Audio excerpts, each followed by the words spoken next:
Hello दोस्तों, जैसा कि आप लोगों को मालूम है कि battle through the haven season 5 आ चुका है, जिसे हम कुछ देर में एक्सप्लेन भी करेंगे। लेकिन इससे पहले कि हम इस सीजन को स्टार्ट करें, मैं आप लोगों को पहले ही बता देना चाहता हूँ कि आप लोगों को ये कहानी सुनी सुनाई लगेगी और आपको लगेगा जैसे कि ये हम पहले भी देख चुके हैं, जबकि ये बात सच है क्योंकि ये सीजन 5 रीबूट है, यानी कि पिछले 4 सीजन को कंबाइन करके एक सीजन बना दिया गया है। इस सीजन 5 में आपको पिछले 4 सीजन की छोटी सी स्टोरी देखने को मिलेगी ताकि आप लोग सीजन 6 के लिए रेडी हो सको। तो चलो बिना टाइम जाया किए हमारी अमेजिंग एक्सप्लेनेशन वीडियो को शुरू करते हैं। ये कहानी शुरू होती है हमारे मास्टर याओ चेन से, जो कि एक इवल आदमी को रोकने की कोशिश कर रहे थे। वो इवल आदमी जिसका नाम मुगन था, वो हमारे मास्टर याओ चेन से कहता है कि उस टेक्निक को मेरे हवाले कर दो, लेकिन हमारा मास्टर याओ चेन उससे कहता है कि नहीं, तुम फान स्किल्स के काबिल नहीं हो, मैं वो स्किल्स तुम्हारे हवाले नहीं करूंगा। इस पर मुगन गुस्सा होते हुए कहता है कि कभी भी तुम उस स्किल का इस्तेमाल नहीं करते, फिर उसे संभाल कर रखने का क्या फायदा, तुम उसको मेरे हवाले कर दो। और ये कहते साथ ही वो मास्टर याओ चेन पर अटैक करना शुरू कर देता है, जिसके बाद हम देखते हैं कि इन दोनों के दरमियान एक खतरनाक युद्ध शुरू हो गया था। यहाँ इस बैटल में हमारे मास्टर याओ चेन बहुत ही आसानी के साथ मुगन का सामना कर रहे थे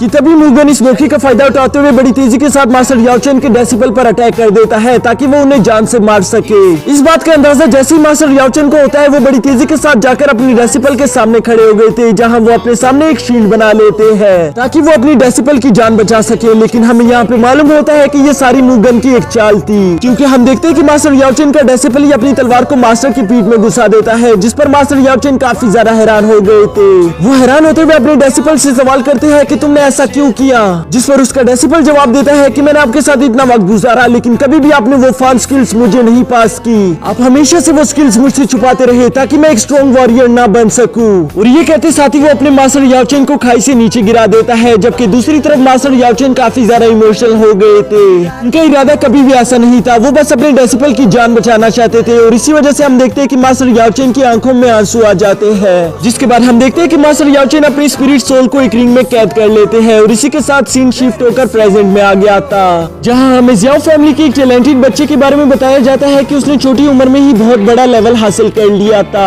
लेकिन एक रात पता नहीं उसे क्या हो गया, जिसके बाद से वो अपनी पावर्स और लेवल को कंट्रोल नहीं कर पा रहा था। और इसी तरह धीरे धीरे करके उसका लेवल भी काफी ज्यादा कम हो जाता है, जिसकी वजह से धीरे धीरे करके उसको पूरी फैमिली बेकार समझना शुरू हो जाती है और आसपास के लोग भी उसका मजाक बनाना शुरू हो गए थे। यहाँ हम काफी वक्त बाद पहली दफा जियावियान को देखते हैं, जो कि अपने फादर से मिलने के लिए जा रहा था कि तभी उसको अपने फैमिली मेंबर्स की बात सुनाई देती है। उसके फैमिली मेंबर उसके फादर से कह रहे थे कि जियावियान अब किसी काम का नहीं रहा, उस पर बेवजह खर्चा करना बंद करो, तुम हमारी रिसोर्सेज उस पर यूं ही जाया नहीं कर सकते। अगर उसकी शादी नालान यारन से नहीं हो रही होती तो शायद हम उसको फैमिली से भी निकाल देते। यहाँ अपने फैमिली मेंबर्स की ये बात सुनकर जियाओ जियान को काफी ज्यादा गुस्सा आ गया था और वो गुस्से में कहता है कि वो कोई कचरा नहीं बल्कि वो मेरा बेटा है। अगर तुम लोगों ने ऐसी बातें करनी है तो मुझे जियाओ फैमिली का लीडर नहीं रहना, क्योंकि मैं अपनी बेटी को ऐसे नहीं छोड़ सकता। जबकि दूसरी तरफ बाहर जियाओ जियान ये सारी बातें सुनकर सोचने लगता है कि आखिर वो लोग सच ही कह रहे हैं, मैं अभी के लिए किसी काम का नहीं रहा, मुझे मेहनत करनी होगी ताकि मैं अपनी उसी लेवल को दोबारा से हासिल कर सकूं।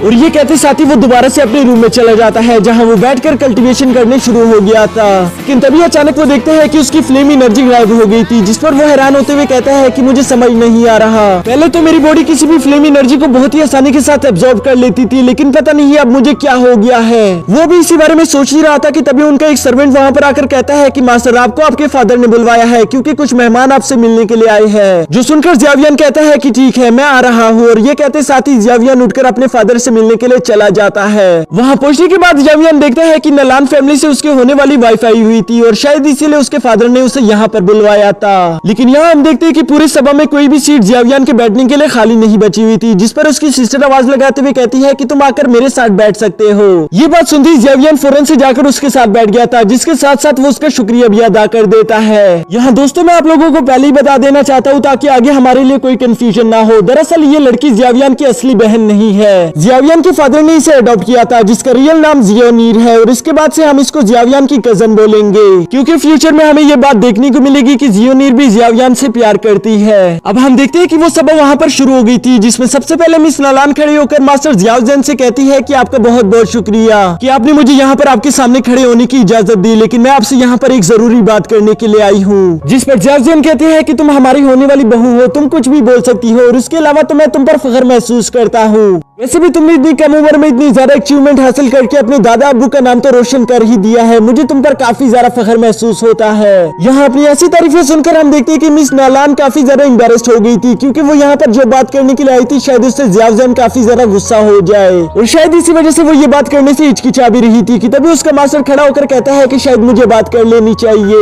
वो ज़ियाउज़ेन के सामने काफी ज्यादा इज्जत के साथ झुकते हुए कहते हैं कि हम लोग यहाँ पर आए हैं ताकि हम आपके बेटे के बारे में बात कर सके। ये सुनकर ज़ियाउज़ेन थोड़ा सा हैरान जरूर हो गया था, लेकिन वो उनसे कहता है कि तुम बोलो, मेरे बेटे के बारे में तुम लोग क्या कहना चाहते हो। यहाँ मास्टर गाई कहते हैं कि जैसा आप लोग पहले से ही जानते हो कि ज़ियाउज़ेन की क्या कंडीशन चल रही है, लेकिन इससे भी ज्यादा मुश्किल की बात यह है कि मिस नालान अपने आगे की ट्रेनिंग को कंटिन्यू रखना चाहती है, जो कि ज़ियाउज़ेन के साथ रिश्ते होते हुए वो आगे नहीं कर पाएगी। तो इसलिए हम चाहते हैं कि आप लोग मिस नालान और ज़ियाउज़ेन के बीच में होने वाली शादी को डिसॉल्व कर दे, यानी कि हम लोग चाहते हैं कि आप लोग इस शादी को तोड़ दो। जो सुनते ही ज़ियाउज़ेन ने अपनी फुल एनर्जी को अनलीश कर दिया था, क्योंकि वो काफी ज्यादा गुस्से में दिखाई दे रहे थे। तभी उनकी फैमिली उन्हें शांत कराने की कोशिश करती है और साथ ही उन्हें बताती है कि तुम हमारी फैमिली के लीडर हो, भूलो मत, तुम्हें इस तरह से गुस्सा नहीं करना चाहिए। जो सुनकर आखिरकार ज़ियाउज़ेन थोड़ा सा शांत हो गया था, लेकिन साथ ही साथ वो काफी ज्यादा उदास भी दिखाई दे रहा होता है। यहाँ मास्टर गाई कहता है कि अगर आप लोग हमारी रिक्वेस्ट एक्सेप्ट कर लो तो मैं आप लोगों को 9th रैंक की ची गैदरिंग पिल दे दूंगा, जिस मेडिसिन का सक्सेस रेट 100% है, और आप लोग तो जानते हो कि ये मेडिसिन कितनी ज्यादा रेयर और कीमती है। उस पिल को देखते ही ज़ियाउज़ेन की सारी फैमिली के मुंह में पानी आ गया था, और वो ज़ियाउज़ेन से कहते हैं कि अभी के अभी इस रिक्वेस्ट को एक्सेप्ट कर लो, क्योंकि हम सभी जानते हैं कि ये पिल कितनी ज्यादा कीमती है, और वैसे भी इस रिश्ते को एक न एक दिन तो टूटना ही था। जिस पर ज़ियाउज़ेन अपनी फैमिली मेंबर्स को चुप कराते हुए काफी गुस्से के साथ खड़ा हो गया था, और वो मिस नालान के सामने जाकर उससे कहता है कि तुम्हारी हिम्मत कैसे हुई, माना मैं कमजोर हो चुका हूँ, लेकिन इस रिश्ते को मैंने नहीं बल्कि तुम्हारे और हमारे एल्डर्स ने मिलकर डिसाइड किया था, इसलिए चाहे तो तुम कुछ भी कह लो, हम तुम्हारी इस रिक्वेस्ट को एक्सेप्ट नहीं कर सकते, क्योंकि ये हमारी फैमिली की रिपुटेशन का सवाल है। जो सुनकर मिस नालान उनसे कहती है, फिर आप लोग ही बताओ कि इस रिक्वेस्ट को एक्सेप्ट करने के लिए आप लोग क्या लोगे। अगर आप लोग चाहो तो मैं आप लोगों को इस तरह की 3 पिल्स दे सकती हूँ, और इसके अलावा मैं आप लोगों को डॉग की टेक्निक्स भी सिखा सकती हूँ, लेकिन मैं चाहती हूँ कि आप लोग कुछ न कुछ करके बस इस रिश्ते को तोड़ दो। जिस ऑफर को ज़ियाउज़ेन काफी ज्यादा गुस्सा होते हुए रिजेक्ट करते हुए कहता है कि तुम्हें क्या लगता है कि हम लोग अपनी इज्जत को यूं ही बेच देंगे। मेरी बात सही है कि मैं बेकार हो चुका हूँ, मुझ में अब कोई पावर्स नहीं रही, लेकिन मेरे फादर का क्या, तुम्हारी इन रिक्वेस्ट के बाद वो अपनी फैमिली को लीड कैसे करेंगे, उनकी क्या इज्जत रह जाएगी, मैं ऐसा होने नहीं दे सकता। यहाँ ज़ियाउज़ेन की बार बार मना करने की वजह से मिस नालान को भी अब काफी ज्यादा गुस्सा आ गया था, और वो गुस्सा होते हुए कहती है, फिर ठीक है, मैं इस बात को यहीं पर छोड़ रही हूँ, लेकिन मैं आज से 3 साल बाद के लिए तुम्हें चैलेंज करती हूँ। 3 साल बाद हम दोनों के दरमियान एक फाइट होगी, अगर मैं उस फाइट को जीती तो हमारे बीच ये रिश्ता खत्म हो जाएगा,